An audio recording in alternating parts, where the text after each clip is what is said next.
Okay, let's get right after it. Dry ingredients: cracked pepper, kosher salt, smoked paprika. We have some brown sugar, and our wet ingredients are soy sauce, teriyaki, and Worcestershire sauce. Don't sweat it about the ingredients, I'm going to have it in the description below. You can add garlic if you want to. I'm going to add just a little bit, about a half teaspoon, but that's optional. This, I think, is the secret weapon in this whole recipe, Aleppo pepper. I'll put a link in the description. Give yourself a heaping tablespoon of that. Now let's combine our ingredients. Some people say you have to use dark brown sugar for this, but I've used both. I really don't think it makes that big of a difference. You're just trying to get the sweet flavor along with the salty and smoky. Give it a good stir. Alright, so here is our combined ingredients. There's a good sharp knife, and this is an eye of round roast. We'll talk about that in a bit. This is very important. This is my beer. So getting back to the knife, it's a Victorinox knife, and it's been a game changer for doing a lot of things that I'm doing these days cooking-wise. Go ahead and cut these into 1/8 to 1/4 inch slices. And again, this eye of round roast is just the perfect amount of fat. You want a lean meat for jerky. I've tried it with a regular roast, and it turns out okay, but this just, trust me on this, go for the eye of round. So there's my cut up roast. It's about 1.8 pounds, right under 2 pounds. I'm going to organize, and I think I'm going to take these and cut them in half, the bigger pieces anyway. Again, with that nice Victorinox knife. I'll put a link for that in the description too. And these extra pieces that come off the end, you can leave those as is, or you can cut them in half. A lot of this is just personal preference. I'm going to cut these in half. So there you have it. There's my cut up roast meat ready to go. So just get yourself a good sized baggie. Take your time, load it in there. Pardon me 1 second. That's better. Give this stuff another stir. That brown sugar is going to settle a little bit, so make sure you combine it a little bit more. And then all we are going to do is dump this into the baggie.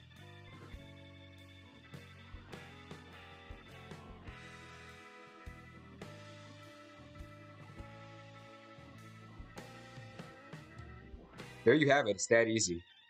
So now we're going to let this marinate for about 12 hours or so, minimum. If you needed to do a little bit less than that, you could, but it's a good idea to let that sit for 12-15 hours if you can, to really let those flavors get into that meat. You're going to really appreciate it on the back end. Alright, we're going to be doing this on the pellet smoker today. We're going to keep it down pretty low, about 2 to 225. Depending on what kind of smoker you have, make your proper adjustments to keep it as low as you possibly can. A little tip here is just to cut the top of the bag off so you don't have to keep digging your hand through it. Alright, the grill's where it needs to be. The bag's open, the meat's been marinating. It's time to get it on.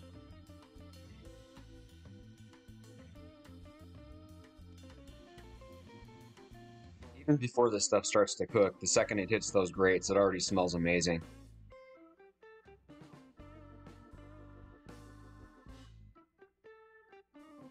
Alright, go ahead and shut her down. Let's let her be for a while. I'm going to go ahead and set a timer this time. I don't normally do this, but I'm kind of curious myself to how long it actually takes. So again, we have our temp set on low. There's our set temp.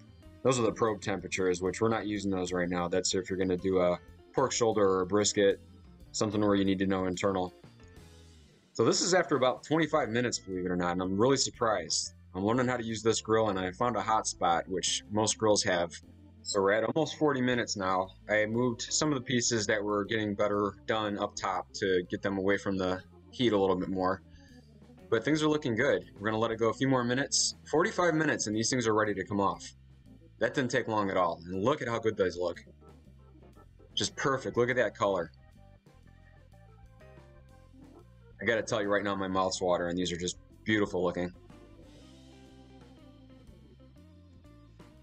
I'm just going to go ahead and let the pictures do the talking here for a minute.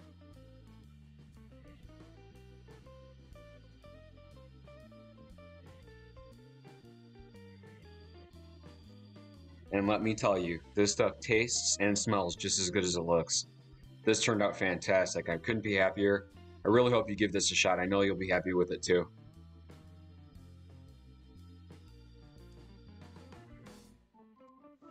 And there you have it, Aleppo Pepper Jerky. This stuff will keep in the fridge for a week easily, but I guarantee you it's not going to last that long. And again, with that secret ingredient, these Aleppo peppers are great. They're awesome in a marinade like I used it for today. They're great on pizza. They're good on a deli sandwich. You can put them in soups, chilies. Ton of uses. Definitely give them a shot. Thanks so much for watching. I really appreciate it. If you liked it, please like and subscribe. I'm a new channel, and I'd really appreciate the support. Thanks again.